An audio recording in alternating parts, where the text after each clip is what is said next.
Welcome to the universe of Howard Phillips Lovecraft. Dagon by H.P. Lovecraft. I am writing this under an appreciable mental strain, since by tonight I shall be no more. Penniless, and at the end of my supply of the drug which alone makes life endurable, I can bear the torture no longer, and shall cast myself from this garret window into the squalid street below.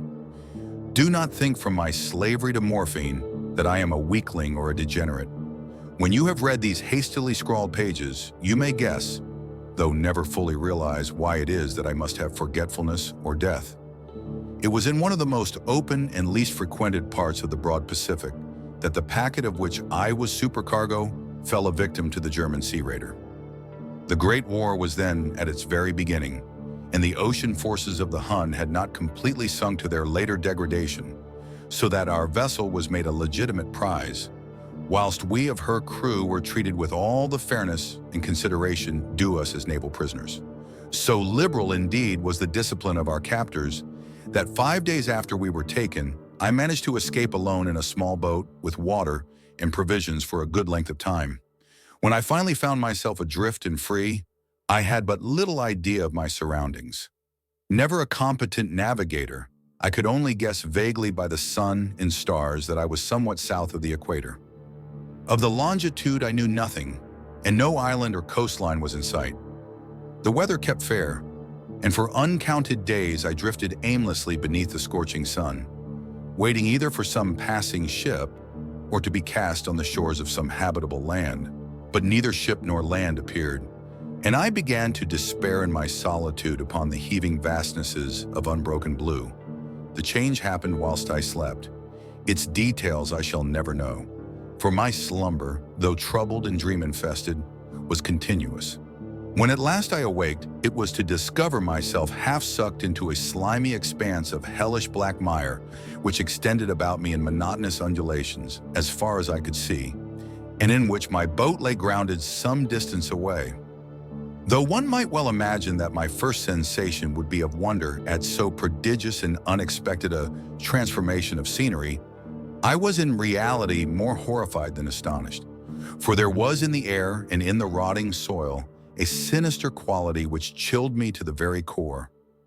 The region was putrid with the carcasses of decaying fish and of other less describable things which I saw protruding from the nasty mud of the unending plain.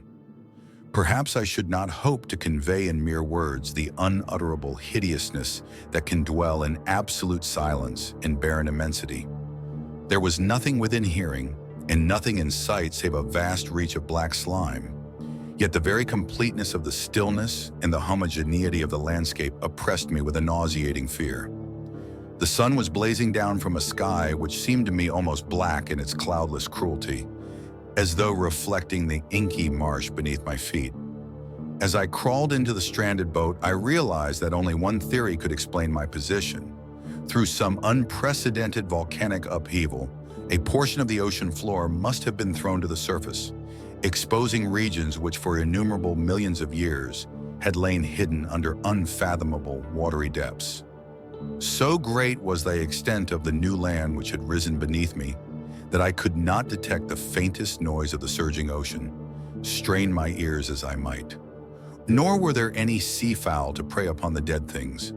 For several hours I sat thinking or brooding in the boat, which lay upon its side and afforded a slight shade as the sun moved across the heavens. As the day progressed, the ground lost some of its stickiness and seemed likely to dry sufficiently for traveling purposes in a short time. That night I slept but little, and the next day I made for myself a pack containing food and water, preparatory to an overland journey in search of the vanished sea and possible rescue. On the third morning I found the soil dry enough to walk upon with ease. The odor of the fish was maddening, but I was too much concerned with graver things to mind so slight an evil, and set out boldly for an unknown goal.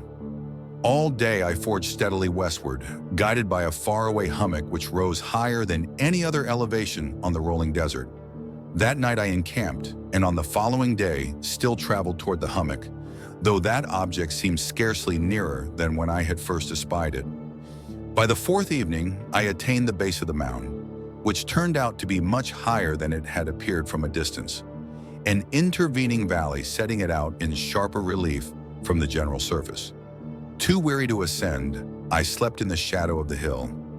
I know not why my dreams were so wild that night, but ere the waning and fantastically gibbous moon had risen far above the eastern plain, I was awake in a cold perspiration, determined to sleep no more. Such visions as I had experienced were too much for me to endure again, and in the glow of the moon I saw how unwise I had been to travel by day. Without the glare of the parching sun, my journey would have cost me less energy. Indeed, I now felt quite able to perform the ascent which had deterred me at sunset. Picking up my pack, I started for the crest of the eminence. I have said that the unbroken monotony of the rolling plain was a source of vague horror to me, but I think my horror was greater when I gained the summit of the mound and looked down the other side into an immeasurable pit or canyon, whose black recesses the moon had not yet soared high enough to illumine. I felt myself on the edge of the world, peering over the rim into a fathomless chaos of eternal night. Through my terror ran curious reminiscences of Paradise Lost and of Satan's hideous climb through the unfashioned realms of darkness. As the moon climbed higher in the sky, I began to see that the slopes of the valley were not quite so perpendicular as I had imagined.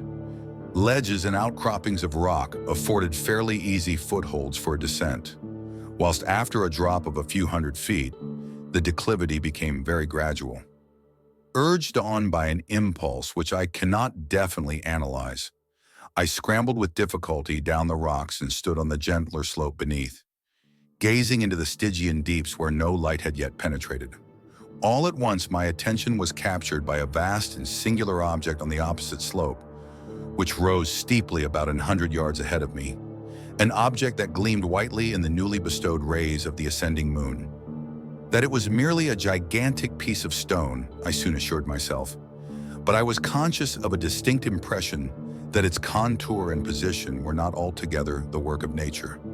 A closer scrutiny filled me with sensations I cannot express, for despite its enormous magnitude and its position in an abyss which had yawned at the bottom of the sea since the world was young, I perceived beyond a doubt that the strange object was a well-shaped monolith whose massive bulk had known the workmanship and perhaps the worship of living and thinking creatures. Dazed and frightened, yet not without a certain thrill of the scientist's or archaeologist's delight, I examined my surroundings more closely. The moon, now near the zenith, shone weirdly and vividly above the towering steeps that hemmed in the chasm and revealed the fact that a far-flung body of water flowed at the bottom, winding out of sight in both directions and almost lapping my feet as I stood on the slope. Across the chasm, the wavelets washed the base of the cyclopean monolith, on whose surface I could now trace both inscriptions and crude sculptures. The writing was in a system of hieroglyphics unknown to me, and unlike anything I had ever seen in books, consisting for the most part of conventionalized aquatic symbols such as fishes, eels, octopi, crustaceans, mollusks, whales, and the like. Several characters obviously represented marine things which are unknown to the modern world, but whose decomposing forms I had observed on the ocean-risen plain. It was the pictorial carving, however, that did most to hold me spellbound. Plainly visible across the intervening water on account of their enormous size were an array of bas-reliefs whose subjects would have excited the envy of a Doré. I think that these things were supposed to depict men, at least a certain sort of men, though the creatures were shown disporting like fishes in the waters of some marine grotto, or paying homage at some monolithic shrine which appeared to be under the waves as well. Of their faces and forms I dare not speak in detail, for the mere remembrance makes me grow faint. Grotesque beyond the imagination of a Poe or a Buller, they were damnably human in general outline, despite webbed hands and feet, shockingly wide and flabby lips, glassy, bulging eyes, and other features less pleasant to recall. Curiously enough, they seem to have been chiseled badly out of proportion with their scenic background. For one of the creatures was shown in the act of killing a whale represented as but little larger than himself. I remarked, as I say, their grotesqueness and strange size, but in a moment decided that they were merely the imaginary gods of some primitive fishing or seafaring tribe. Some tribe whose last descendant had perished eras before the first ancestor of the Piltdown or Neanderthal man was born. Awestruck at this unexpected glimpse into a past beyond the conception of the most daring anthropologist, I stood musing whilst the moon cast queer reflections on the silent channel before me. Then suddenly I saw it. With only a slight churning to mark its rise to the surface, the thing slid into view above the dark waters. Vast, Polyphemus-like, and loathsome, it darted like a stupendous monster of nightmares to the monolith, about which it flung its gigantic scaly arms, the while it bowed its hideous head and gave vent to certain measured sounds. I think I went mad then. Of my frantic ascent of the slope and cliff, and of my delirious journey back to the stranded boat, I remember little. I believe I sang a great deal and laughed oddly when I was unable to sing.